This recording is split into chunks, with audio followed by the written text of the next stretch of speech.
I had been in a relationship with my stepbrother for 5 years. He was young, wild, and loved to play around, but I endured it all. Until he cheated on me with the new college boy he had just met. I went to clean up the mess for him. The trash can was a disaster. There were 7 things. I tidied up the room, sent the college boy on his way, and booked a train ticket back to my hometown. Thomas partied recklessly for a month before he remembered me. Brother, I want your chicken soup. If I don't have it tonight, I might die. When he found me, I was standing by the pot, simmering the soup. Sorry, I said. This one's from my little brother. He needs to recover. Thomas's eyes turned red in an instant. How many little brothers do you have? At 1 a.m., I was jolted awake by the shrill ring of my phone. You Thomas's brother? Yes, he played me. The guy said bluntly. Promised me $2,000, now he's backing out. You're his brother, you pay up. After a moment of silence, I grabbed my coat and left. Even though I thought I was prepared, the moment I opened the door, my heart still clenched. The room was trash, shredded clothes all over the floor. The trash can overflowing with crumpled tissues and other mess. About 7 again. He really went all out. The boy by the bed was slowly putting on his clothes, a bright hickey on his neck. I tossed a wad of cash his way. He counted it carefully, smiled, revealing a sharp little canine. Cool. I'm out. I looked at the sleeping Thomas on the bed. He reeked of alcohol. Wake up? I kicked lightly at the bend of his knee. Brother. Thomas opened his eyes, blinked when he saw me, stunned for 2 seconds. You came all the way here. I stared at him for a long while. Thomas, let's break up. He looked startled, then laughed. Come on, don't be like that. Was I not good enough in bed? Since you're already here, why not join me? To be honest, Thomas and I were never supposed to happen. Over a decade ago, his father cheated. So did my mother. They betrayed their families and became a couple. That made me Thomas's stepbrother. He was 12. I was 14. He was full of spite. I was all rebellion. We both blamed the other for breaking up our homes. After 3 years of mutual torment, a car crash turned us into orphans. No one wanted us. We were forced to become each other's only family. The moment the car crashed, Thomas, who had always claimed to hate me, threw himself over to shield me. If it hadn't been for him, the steel beam would have pierced my chest instead of his arm. He saved my life. After the funeral, I gritted my teeth and kept our little family together. Later, he started calling me brother. First under the bed, then in it. We loved each other in silence. We never spoke of it. I paid for his education. I boosted his traffic. I stayed by his side while he slowly rose to become a small-time internet celebrity. His fans all called me the little assistant, but he never acknowledged me publicly. Still, the livestream comments always shipped us. They look so good together. The little assistant is so hot, kind of looks like Kimura Takuya. Just imagine these two faces in bed, screams an authority kink. Thomas would always laugh and scold. Don't pair us up. He's my brother. When I went home to pack, Thomas called me. You at home? Then, to someone nearby, he laughed loudly and said, Told you guys he's definitely back home packing. He's boring as hell, has no friends. Where else could he go? Bet settled, pay up. I stayed silent, then asked before he hung up, when are you coming back? Let's have one last meal together. A breakup dinner. After all these years, we should part on good terms. No time. Thomas's voice was flat. Didn't you say we're splitting up? Then what does it matter when I come back? Fine. Forget the dinner. Truth be told, I didn't have much to pack. The house belonged to Thomas's father. It had nothing to do with me. I had little interest in material things, rarely bought anything. And even when I did, most of it was for Thomas. 2 suitcases held almost everything I owned. I looked around the familiar room one last time, and for some reason, I thought of the huge fight Thomas and I had just the night before. It had been the worst argument in years. In the end, he raised his brows and said, Brother, I was just fooling around. Why are you making such a big deal? Every time you threaten to break up. Aren't you tired of that routine? Come on, you're my brother. What else could we be but just fool around? It's not like we can get married or have kids. My chest tightened. I turned off the lights, closed the door behind me, and didn't look back. At 9 p.m., Thomas went live as usual. Only this time, he was in a private booth surrounded by a row of young men, all handsome enough to be in a face-guard poker game. The camera panned across, and then back to Thomas, who looked the best out of all of them. He smiled. Girls, which one do you want? Pick first. The leftovers are mine for tonight. The chat exploded. Brother, if I have to pick just one, I want them all. Leftmost guy. I like the bad boy look, the cocky attitude, the smirk. He's mine. Right, third one is elite. That Adam's apple, that knows if you know, you know. Someone asked about me. Where is the assistant? I still like the assistant more. Thomas clearly saw that comment. He answered with a casual tone, the little assistant. We had a fight. He went home to do laundry and cook. When someone in the chat urged him to go coax me home, he let out a scoff.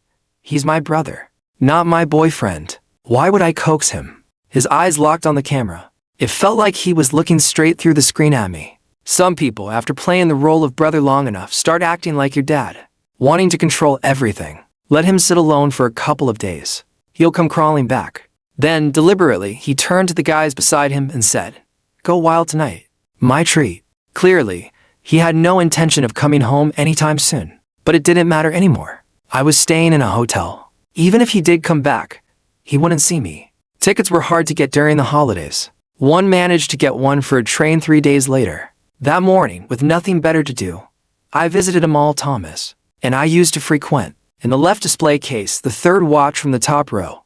I'd wanted it for a long time. Back then, both Thomas and I were broke.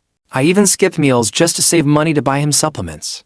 There was no way I could afford a watch that cost tens of thousands. But every time we passed by, I couldn't help but sneak a few glances. Thomas noticed. His eyes instantly turned red. He gripped my hand tightly and whispered, Brother, once I make money, I'll buy it for you. I swear. I smiled and said okay. But later, as his fame grew and money came pouring in, he could afford it. And just as easily, he forgot. I was just about to step into the store where my gaze shifted, and suddenly I saw Thomas. He was standing by the display case, wearing a matching white t-shirt with another guy beside him. At a glance, they looked like a couple. Take a look, see if there's anything you like, Thomas said casually, sweeping his eyes over the counter. But then he paused. He was staring at the watch. That watch. He looked at it intently, like something had pulled him into a memory. His expression softened, unusually gentle. The store clerk, sensing something, quickly offered, Sir, would you like me to take it out for you to try? Thomas blinked, snapping back. No need. Just wrap it up. The boy beside him lit up with joy. For me? He asked, full of excitement. No, Thomas had just started to reply when his gaze froze. He saw me, only for 2 seconds. Then, as if nothing had happened, he lifted his brow, that familiar, smug smile crawling onto his face like he was silently saying, Didn't you say we were over? That you didn't care? Then why are you stalking me, brother? Just admit it. You can't leave me. Thomas curled his lips and picked up the bag with the watch inside, about to speak. But I turned away before he could get a single word out. In the reflection of the glass window, I caught a glimpse of his stunned expression. 2 seconds later, his face darkened. Without hesitation, he shoved the watch into the boy's hands. Here, it's yours. The boy lit up. Thank you. As I reached the escalator, I heard Thomas chuckle faintly behind me. Thank me? It's just a crappy watch. Nothing valuable. That night, it rained again. Unable to sleep, I borrowed an umbrella from the hotel front desk and went to the convenience store at the corner to buy some wine. On the way back, a bolt of lightning split across the sky, lighting up the alley ahead. Under the eaves, I spotted someone curled into a ball, drenched and shivering. They looked utterly pitiful. I had almost made it back to the hotel, but something tugged at my chest, and I turned around. Are you in trouble? The figure stiffened, then slowly looked up. It was a young face, delicate and pale, soaked through by the rain. He couldn't have been older than 17 or 18, and for a moment, he looked so much like Thomas back at the scene of the car accident, fragile and helpless. The rain fell harder. I sighed and brought him back to the hotel. From the bathroom came the sound of running water. I knocked gently on the door. Here are some of my old clothes. They might be a bit big, but you can change into them first. The door opened a crack. A thin, bony wrist reached out. Thank you, came a quiet voice. He really was too skinny. My t-shirt hung loose on him, the sleeves sagging, the pant legs rolled up twice at the ankles. He didn't talk much. Always lowered his eyes, every movement cautious like a frightened rabbit. His name was Brian. An orphan, 20 years old, though he looked younger due to how thin he was. To make money, he had been tricked by a friend into a scam gang. Yesterday, he finally escaped during the chaos. No. Where to go? Another poor soul. I didn't ask further. Instead, I called the front desk and ordered 2 late-night meals. He stared at the food on the table, swallowing repeatedly. But he still turned his head away until I spoke. Eat. I ordered it for you. Thank you. Then, suddenly, he bowed. Polite kid. I'll work hard to pay you back for this meal someday. The fluorescent light above cast a halo over his head, piercingly bright. In that moment, I was reminded of the boy from years ago. Brother, when I earn money one day, I'll buy that watch for you. I'll become someone important, take you out to eat the best food. In the future, and all the futures after that, I'll only like you. You're my favorite, Garrett. The future, I thought, is such a cruel word. Snapping back to the present, I replied flatly, it's just a meal. Brian devoured both portions like a starving wolf, even finished off a bowl of soup. He really had been starving. Since we were both guys, I didn't bother spending extra for another room. Get some sleep. Okay. The bed was a standard queen, wide enough for a person between us. Since he didn't seem sleepy, I gave him a spare phone. He quietly scrolled for a while until his finger froze on a live stream. A familiar voice rang out from the speaker. Why are people still asking about the assistant? I said we fought. I couldn't help but glance over. A few moments later, Thomas scoffed. Fine. I'll take you all back home to see for yourselves. But let's make a bet. I guarantee the assistant's at home, simmering soup for me right now. In the stream, Thomas looked utterly confident. The soup's definitely still hot when I get back. God, how loved you have to be to say that with such certainty. The assistant's totally in love with Bro Tom. I always knew it from the way he looked at him. But Bro Tom is really handsome. Even I want to fall for him. Forget assistant, he's just a simp. And Thomas wasn't wrong. Every time we fought or went cold, I'd still make his favorite soup. Since I never knew when he'd return, I always kept it on low heat, just in case he walked through the door. Maybe it was because I was older. Maybe it was guilt. But I always ended up taking care of him. The car crash had been my mom's mistake behind the wheel. And in that moment of impact, it was Thomas and his father who shielded me with their bodies. What a contradiction. I hated his father.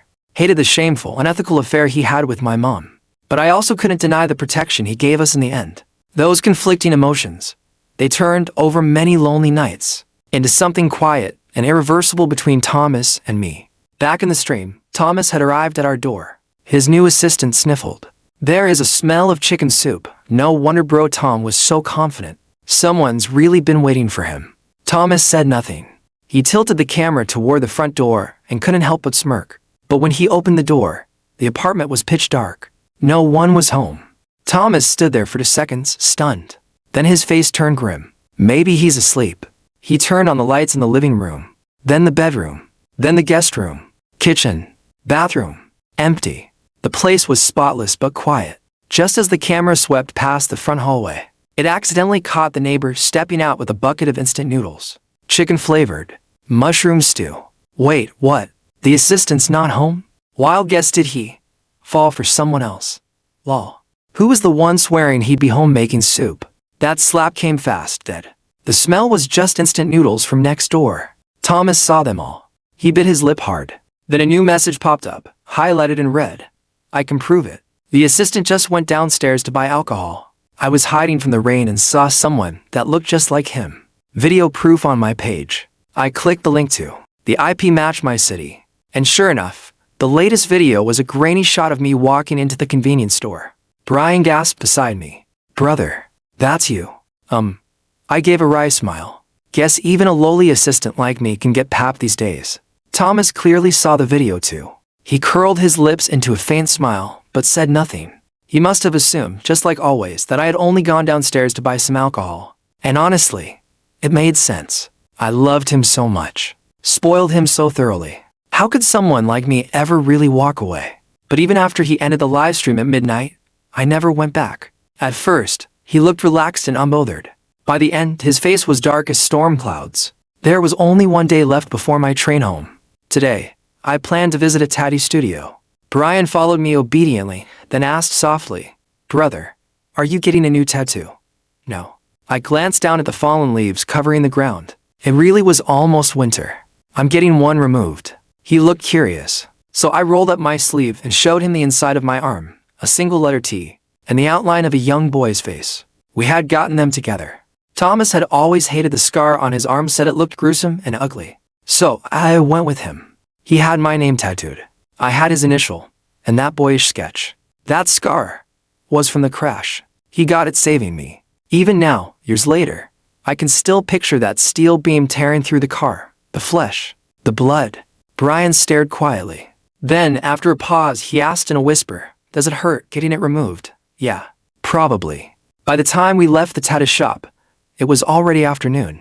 Brian wore my oversized t-shirt. His skinny profile, outlined by sunlight, looked just like Thomas when he was a teenager. I still remember that day, years ago, when we left the tattoo shop together. Thomas had excitedly compared our arms, snapping photo after photo. He didn't call me brother back then, he loved calling my name. "Garrett, look. We engraved each other's names into our skin. We'll never be able to separate in this lifetime." He pointed to the ink on my arm, raised his eyebrows, and grinned. "See? Your pulse has my name running through it." But now, with the wind brushing against my skin, there was nothing left. Just raw, red flesh where the tattoo had been. "Thomas, you see? A lifetime is too long. There are so many ways to separate." Brian must have figured it out, the relationship between me and Thomas. He watched Thomas's live streams religiously. That night, Thomas started streaming unusually late. He looked terrible, dark circles under his eyes, his expression sluggish and unfocused. He wasn't really engaging with his fans, just replying here and there, distracted. I didn't pay much attention. Turned my gaze back to the book in my hands. Suddenly, Thomas let out a sharp hiss. I instinctively looked up, and Brian immediately handed me the phone. He burned himself while making tea, though. I looked away again. Same old trick. Every time we fought, he would pull something like this, knowing full well I'd be watching from a secondary account. Scalding himself, burning his hair while lighting a cigarette. Something dramatic enough to get me running back. Because he knew I cared. He knew I'd come. And I always did. Within 10 minutes, without fail. This time, though, the chat saw through him. "Don't panic, it's Tom's old act. He always pulls this when they fight. The assistant will be back in 10. He loves Tom too much. Always has. But, I don't know. This time, it feels different." Thomas read the comments. His lips tightened, but his eyes still held that same certainty. He believed I'd return. That this trick would work again. But 5 minutes passed. Nothing. 8 minutes. Still silence outside the door. Thomas began to fidget. Is the assistant really not coming back this time? Didn't bro Tom say the assistant was his brother? Brothers don't just disappear, right? They're not even real brothers. No one dies just because someone leaves. 2 more minutes slipped by. Still no knock on the door. Finally, Thomas cracked. He turned to his new assistant. "Want an apple?" The assistant cautiously glanced at his face. "Sure, I'll peel it for you." Half a minute later, the assistant let out a sharp scream. I cut myself. Thomas grabbed a few tissues and pressed them against the assistant's hand. His voice was calm, slow. "Just bad luck. It's nothing.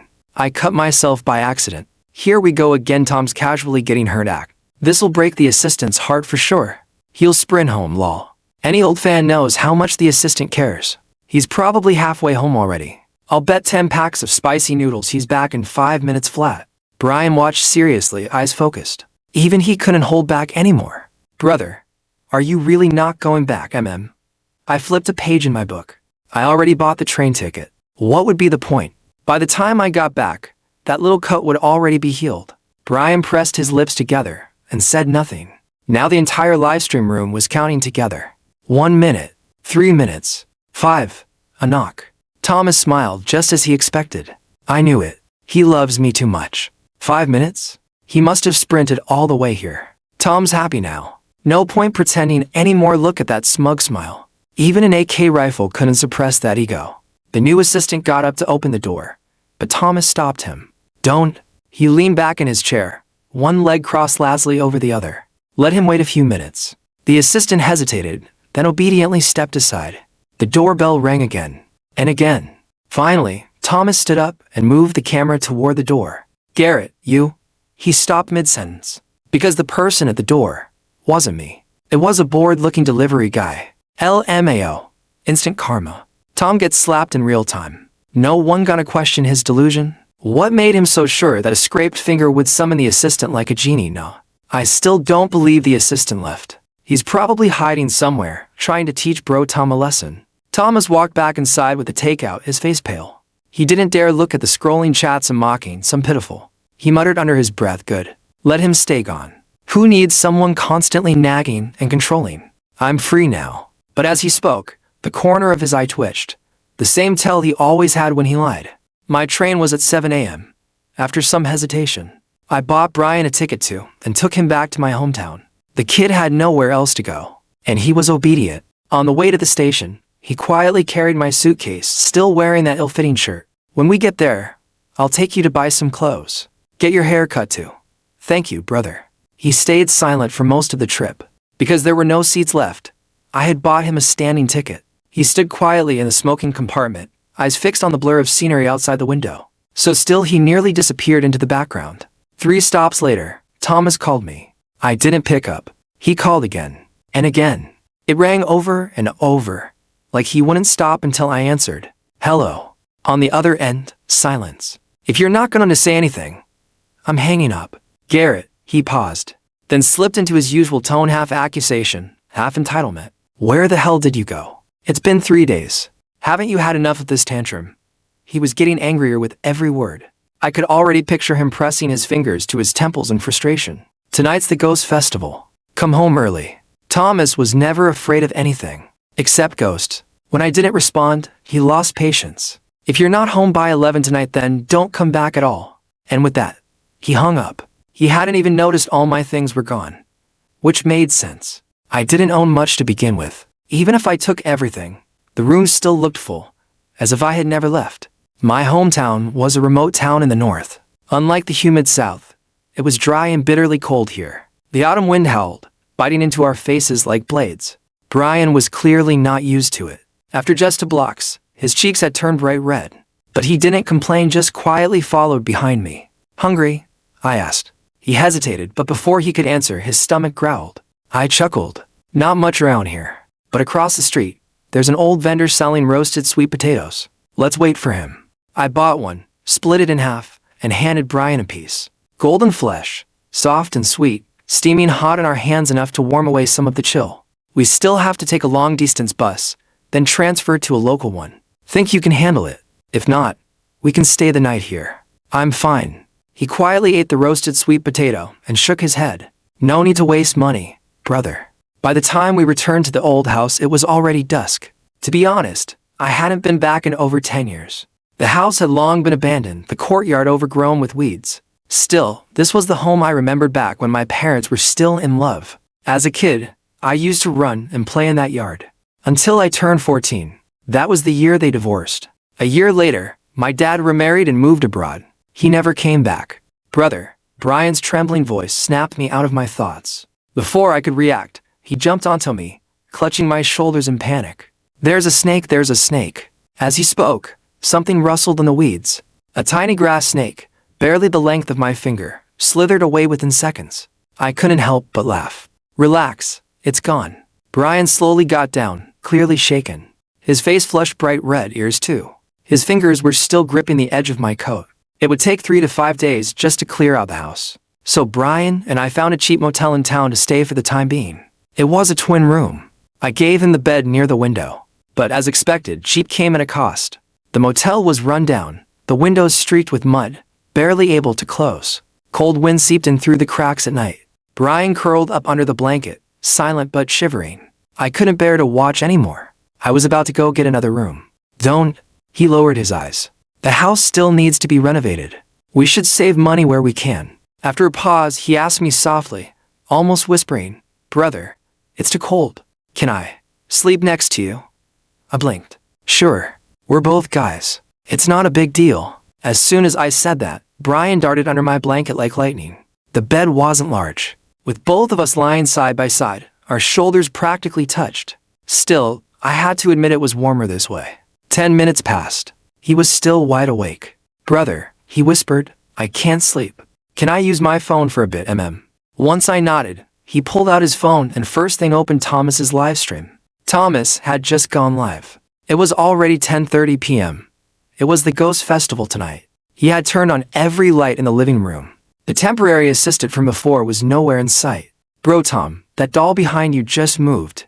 Thomas instantly went pale. He was terrified of Ghost, but the comments wasted no time calling it out. Don't scare him. Tom's scared of Ghost. He's gonna cry again. Wait, the assistant's still not back. It's been days. But tonight's the Ghost Festival, he has to come home.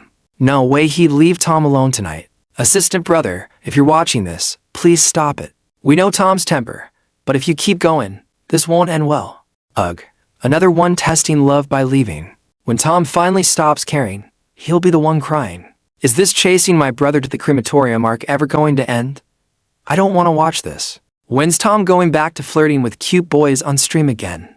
The chat was in chaos. Thomas, however, seemed oblivious. He only responded to a few meaningless comments, ignoring all the drama. Then he randomly picked two fans to go live with. The first was a girl who insisted on telling him a story. Thomas nodded absent-mindedly.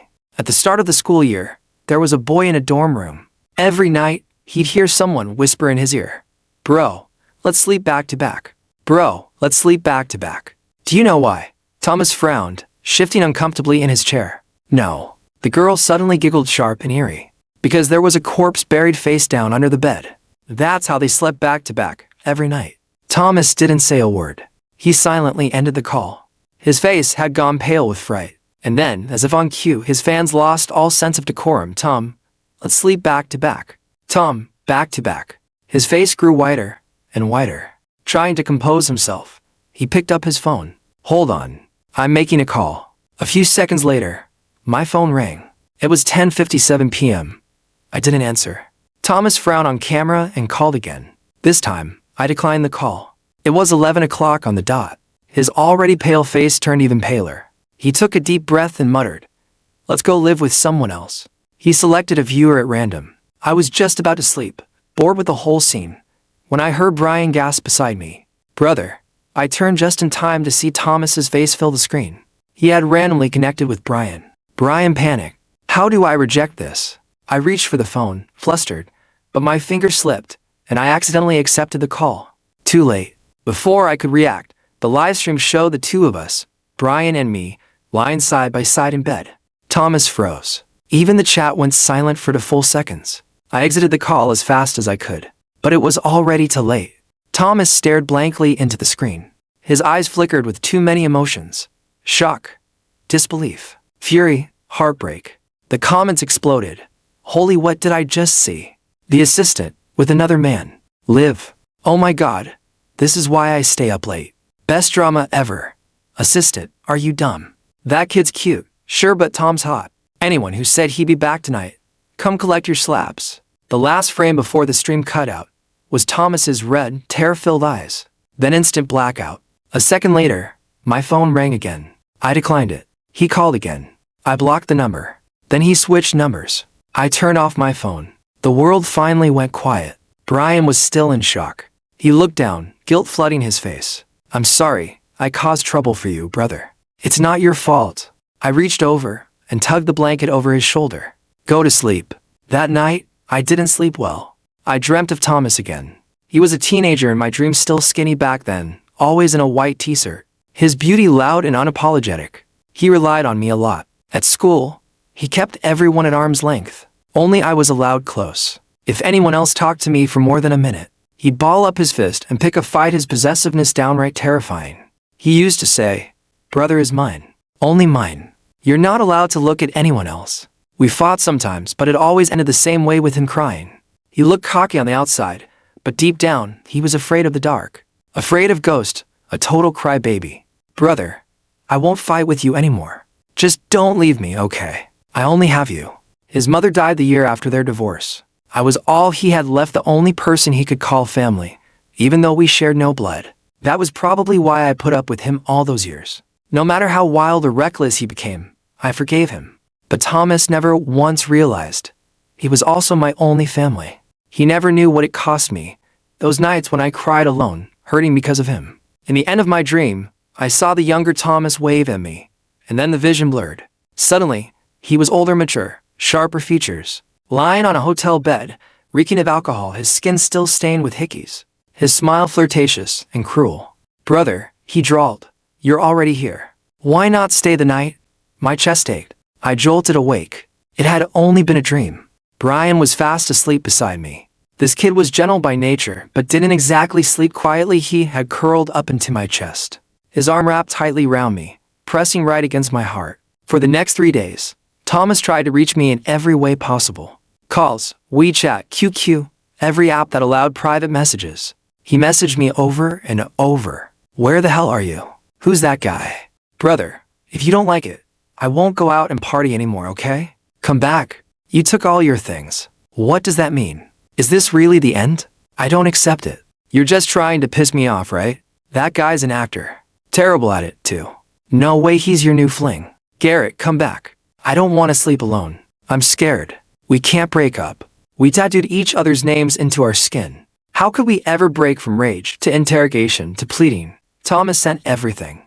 But I didn't reply. Not even once. My mom used to say I was stubborn, quiet, but immovable. Once I made up my mind, not even 10 oxen could pull me back. I stuck with Thomas because I was stubborn. And now, I was leaving for the same reason. The old house was isolated, quiet, but it had one great advantage, a big courtyard. Brian, despite looking delicate, turned out to be surprisingly tough. The temperature difference here was intense cold mornings and nights, scorching midday sun. He bundled up in a jacket and followed me around without complaint. When the sun beat down, he stayed silent and kept pulling weeds. After a few days, the place finally looked livable again. The house had 3 rooms. Brian and I took one each. The last I turned into a makeshift studio. I was planning to start live streaming. After all those years with Thomas, I learned the ropes. Now, I wanted to shoot content while slowly restoring this little courtyard. Thomas had quieted down a bit. He stopped bombarding me on every app and hadn't figured out my new phone number. Brian said softly one night, "Brother, should we check on him? What if something's happened?" "No need," I replied. "I know Thomas. He won't do anything stupid. That idiot. He wouldn't dare." This morning, Brian woke up early. When I came outside, 2 bowls of hand-pulled noodles sat steaming on the courtyard table. "You made these, Try them, brother. They've got a good bite." Brian was quieter than usual today. He ate slowly, like something was weighing on him. As I slurped down a mouthful, a thought struck me. "Is it your birthday today?" He blinked, then slowly nodded. "Yeah. Why didn't you say anything earlier?" I grabbed my coat and rushed out. When I returned, I was holding a cake. "Brian," I called. The yard was empty. I searched the whole house, finally finding him curled up behind the old elm tree, asleep. He'd worked hard helping me clean these past few days. I crouched down and carried him on my back, taking him back inside. As I laid him on the bed, he clutched my sleeve. "Brother." His voice was soft, nothing like Thomas. Thomas would always yell when he called me, possessive, arrogant, shouting like he owned me. He was spoiled rotten by me. Brian, on the other hand, was so gentle. When he woke up, I sat with him and ate the cake. "Make a wish," I said. "Huh?" He blinked for 2 seconds, then obediently clasped his hands together and whispered something silently. I sang him a birthday song. We blew out the candles together. Then we shared the cake. He ate in tiny bites, slow and careful. "Is it good?" I asked. He looked up at me with eyes that shimmered like a puppy's. So different from Thomas. Brian was sweet. I cut him another slice. "Eat more. You're too thin. In a few days, I'll make you some chicken soup." Brother makes a killer soup. He swallowed a mouthful of cream. Okay. My first video on the new account renovating the courtyard got tens of thousands of views. To my surprise, many viewers recognized me. Holy crap, is that the assistant? I wasn't dreaming. Bro Tom's been off air for a week looking for you. And here you are renovating a love nest with some new guy. What the hell happened? You've been with Tom for years. Can't you just talk things out? Is this a cliff breakup? Or seamless rebound? Can't you tell? He cheated. Got a new flame. Doesn't love our bro Tom anymore. Don't cry, Tom.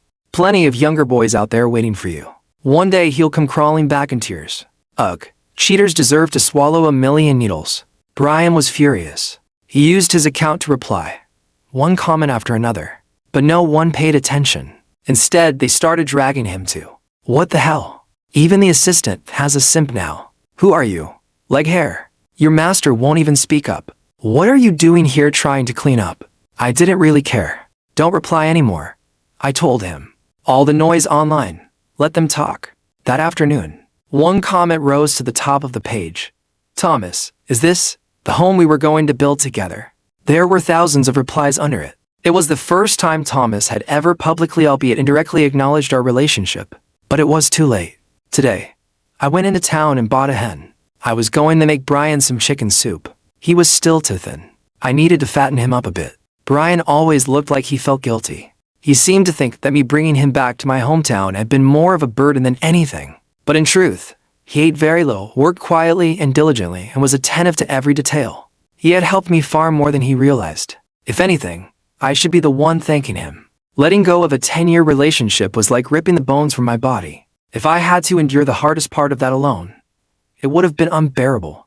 But having someone beside me, it made the pain just a little easier. While the soup simmered on the stove, Brian had gone next door to help an elderly neighbor repair her courtyard wall. I was out in the yard, laying bricks for a small fish pond. Brian liked fish, so I planned to raise a few koi for him. The courtyard gate creaked open. I thought it was Brian returning, but the next second, a familiar voice called from behind me. "Brother." My hand paused mid-brick. Thomas was already standing in front of me, grabbing my wrist tightly. "Why did you leave without saying anything?" His voice was hoarse, shaking. "Brother, we've known each other for years. You just threw me away. Why?" I stayed silent for a few seconds, then pried his hand off. "I was very clear that night. You said it. Let's break up.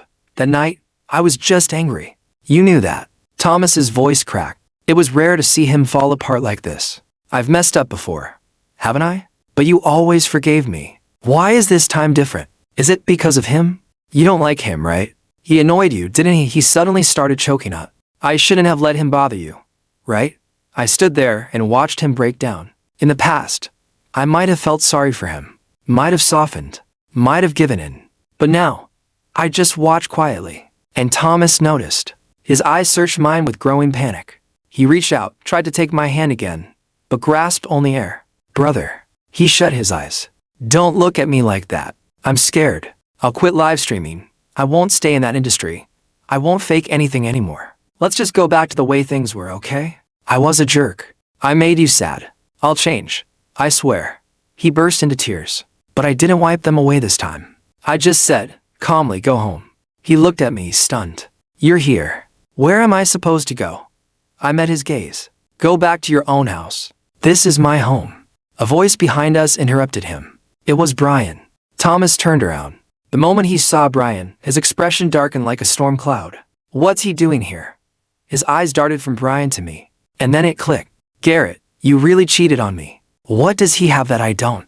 I rubbed my aching temples. I didn't want to fight with him. "Leave, what?"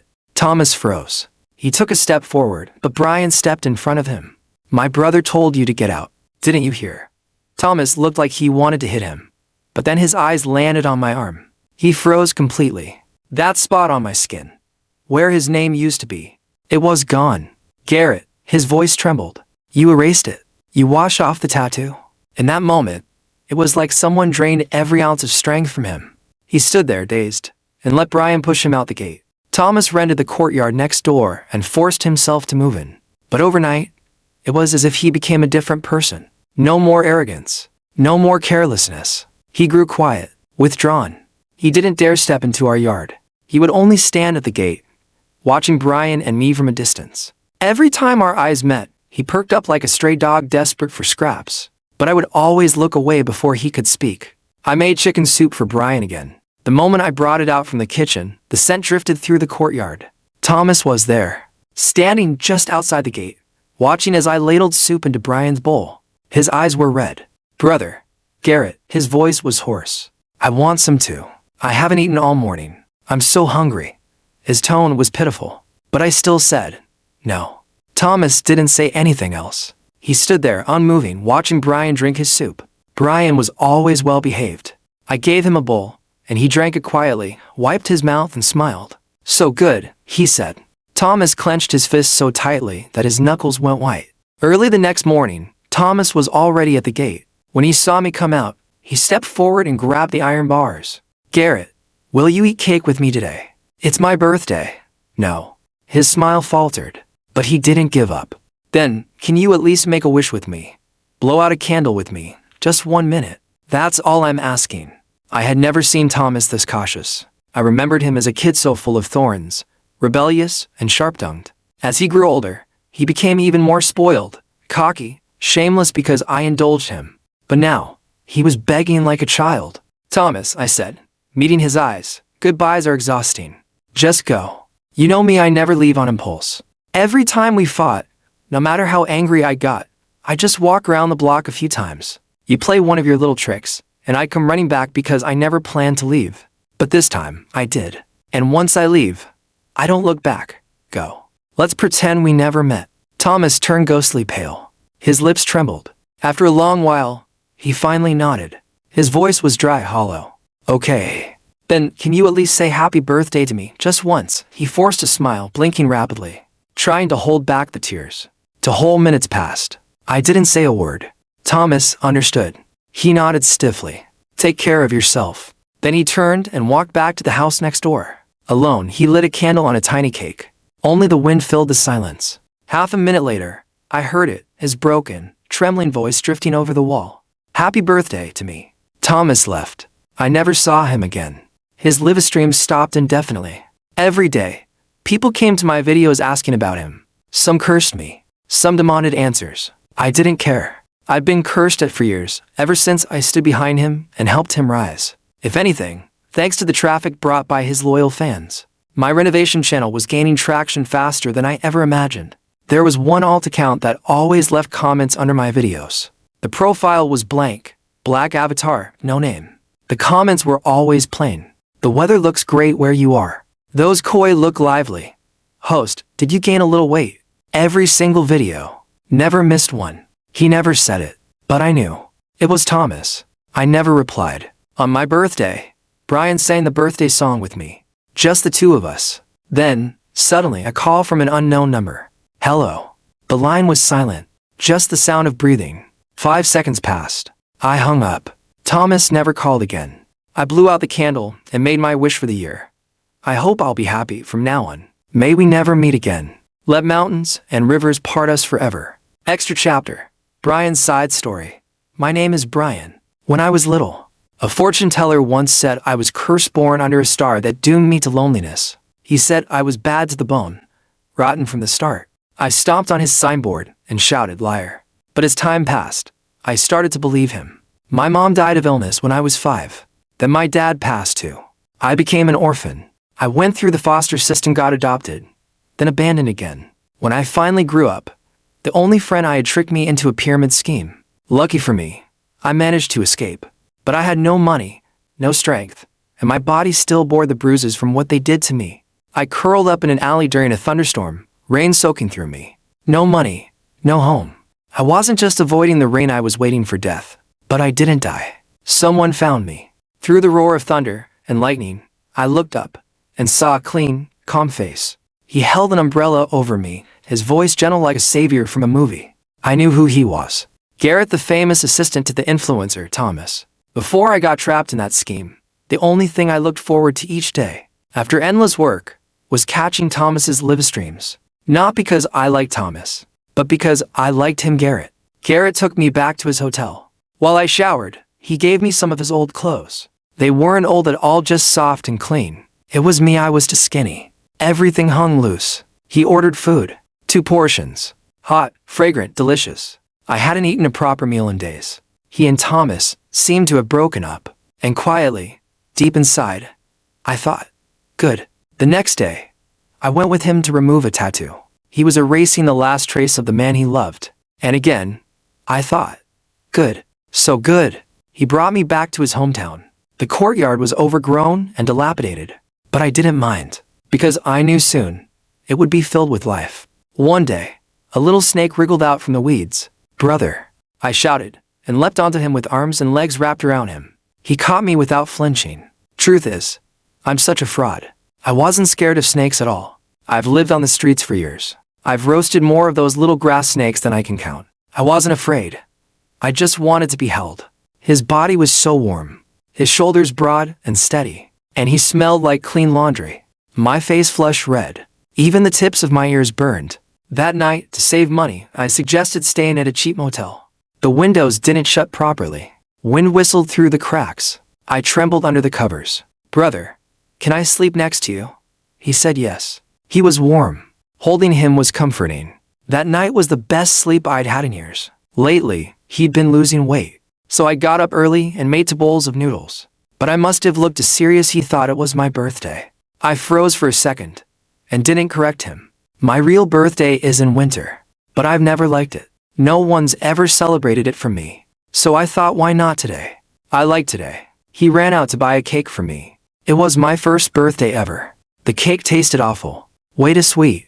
But when he cut me a second slice, I still finished it, forcing down every bite. It was my first birthday cake. I couldn't waste it. Later, Thomas showed up. God, when I saw him, my heart clenched so tight I could barely breathe.